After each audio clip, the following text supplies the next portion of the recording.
My name is Mara Vasquez, and I want to tell you about the day I started a war by saying nothing at all. I had been on Veldera Station for 6 weeks. 6 weeks of long corridors that smelled like recycled air and machine oil. 6 weeks of negotiating in rooms where the furniture was built for bodies twice my size. And 6 weeks of smiling at creatures who looked at me the way you look at something small that has wandered somewhere it doesn't belong. The station sat in the middle of the Kavith expanse, which was the Kavith Dominion's way of saying it was theirs. They had been saying that about a lot of space lately. My job was to secure transit rights for 3 colony ships carrying 11,000 human families who needed a safe corridor through Kavith territory. Simple, in theory. In practice, it meant sitting across a table from General Vrakal of the 4th Armada, who had never once looked me in the eyes when he spoke to me. He spoke slightly above my head, as if addressing someone taller and more worthy of his attention standing just behind me. I had learned a great deal about Vrakal in those 6 weeks. He was a decorated military commander, respected across a dozen species, feared by most. He stood nearly 7 feet tall in his ceremonial armor, which was a deep charcoal gray with red markings along the shoulders that indicated rank. He had fought 14 engagements against rival species and won 12 of them. He viewed diplomacy as a performance, not a process, and he viewed humans as a curiosity, a young species, barely 200 years out of their home system, who had somehow talked their way into a seat at the galaxy's adult table. He was not entirely wrong about some of that. We were young, by galactic standards. Our ships were smaller than theirs. Our territory was modest. Our history, compared to the ancient Kavith, was a brief, bright, messy thing.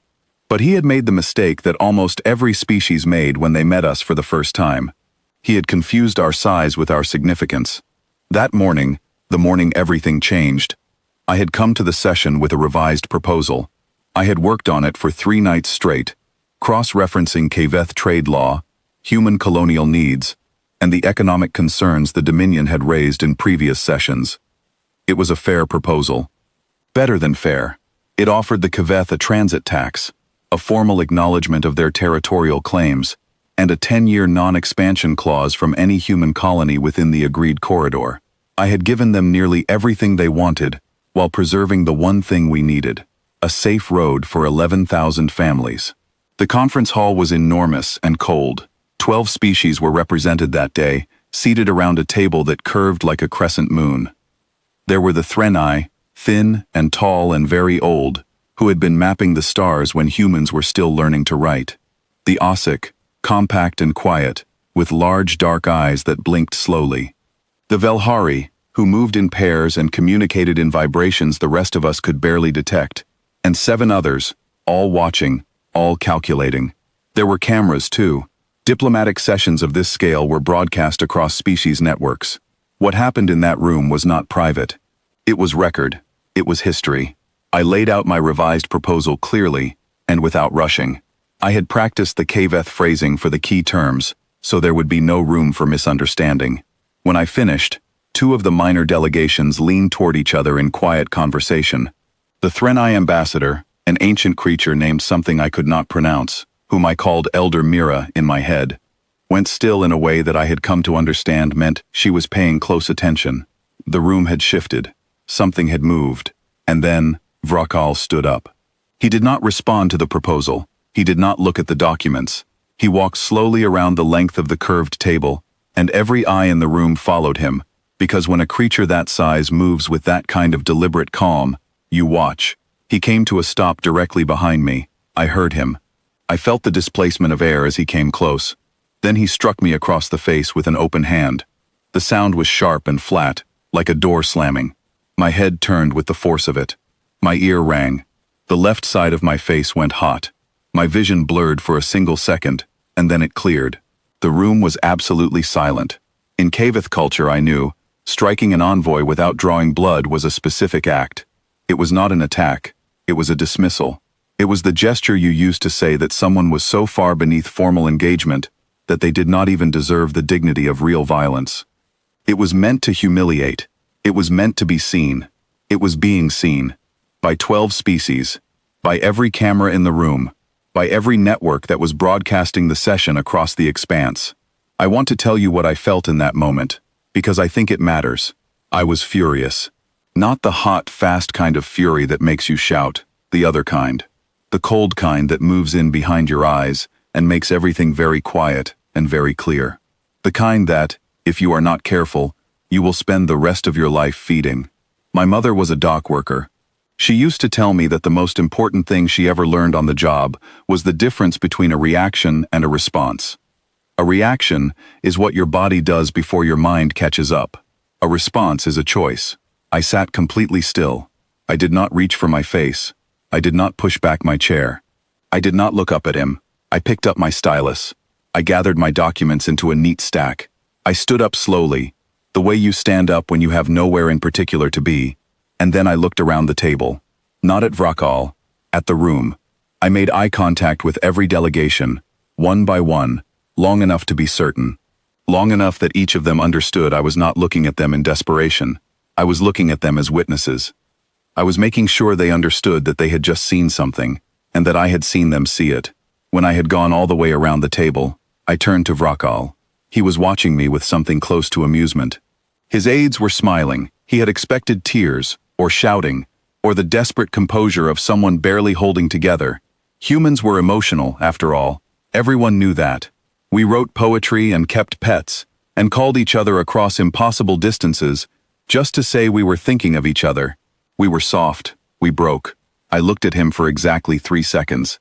Then I said, in Kavith, without a single crack in my voice, I want to thank General Vrakal for making the rest of this negotiation unnecessary. I walked out. My quarters were a short walk from the conference hall. I sat down at the desk, and I allowed myself exactly 90 seconds of stillness, in which I was not performing anything for anyone. My hands were shaking slightly. My face still burned. I pressed my fingers flat against the desk surface, and breathed the way my surgeon's training had taught me. Slow, from the bottom of the lungs, until the shaking stopped. Then I opened my secure communications console, and I sent a message to Earth. It was 12 words long. It contained a classification code that I had never used before, and had hoped, in quiet moments, I would never need to use. Under the Second Covenant, the founding document of the unified Earth government, written by my grandmother's generation after the last resource wars, a physical assault upon a sitting diplomatic representative was not an insult to be managed. It was not a complaint to be filed. It was a specific and legal trigger. It was an act of war. I sent the message, and then I went to my window and watched the stars. I thought about my grandmother, who had been born in a city that no longer existed, who had helped draft the covenant, because she had watched what happened when small violations were answered, with patience and goodwill, and the quiet hope that things would improve. She used to say that the most expensive thing a civilization could do was teach its enemies that striking it had no real cost. She had made sure the price was written down. 11 minutes after I sent my message, the Secretary General of the Unified Earth Government appeared on every open diplomatic channel available in the Kavith expanse. She did not use a military channel. She did not wear a uniform. She was in her plain gray government formal wear, and she spoke the way you speak when you want to make sure every word lands exactly where you intend it. She said that Earth had classified the assault on Ambassador Vasquez as an act of war under the Second Covenant. She said the unified Earth government had authorized a full military response. She said all human diplomatic personnel would withdraw from Kavith space within the hour, and that from that moment, the Dominion would be treated as a hostile entity. Then she stopped speaking. No threats, no raised voice, no list of consequences, just 3 sentences and silence. I watched the broadcast from my quarters.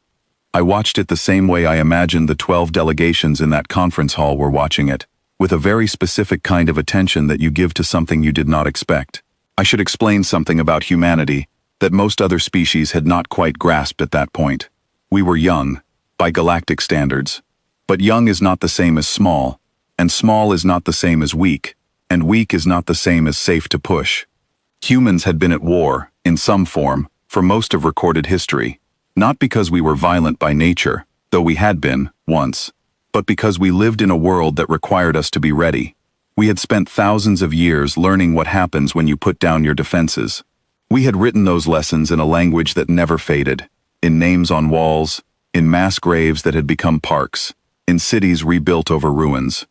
When we finally reached the stars, We brought that memory with us. The United Earth Fleet was not large by Cavith standards, but it had been built by people who remembered every war humanity had ever lost, and designed so that we would not lose another.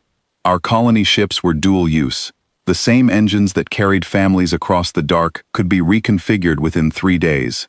Our fleet elements were already positioned throughout neighboring sectors, on routes that had nothing to do with the Cavith expanse, and everything to do with the fact that human strategic doctrine had always assumed that one day, something like this might happen. And then there was the thing that no multi-system empire ever quite managed to account for. We were unified. Not perfectly, not without argument and difficulty, but when something happened to one of us, it happened to all of us, in a way that moved faster than politics, faster than command structures, faster than any government response. 11,000 humans on 3 colony ships heard what had happened to me. Billions more on Earth heard it within the hour. The footage had already propagated across 12 alien news networks before the Secretary General had finished speaking. Every human who saw it understood, in the particular way that humans understand things that touch the part of us that is oldest and quietest, and does not require explanation. This was not something we would let pass. My comms showed me, in real time, what was happening. Fleet elements repositioning, colony ship captains requesting instruction. The Ossic, ancient rivals of the Cavith who had been quiet for a generation, sent Earth a single-word message. The word was, when. 20 minutes after the declaration, Vraco was removed from his command by his own council, not for striking me, for not understanding what striking me would mean. 40 minutes after the declaration, the Cavith ambassador, not Vracal, someone older, someone whose eyes held the particular tiredness of a person who had spent a career cleaning up after people who confused power with intelligence, requested an emergency audience with me. He sat across from me in my quarters. He did not apologize.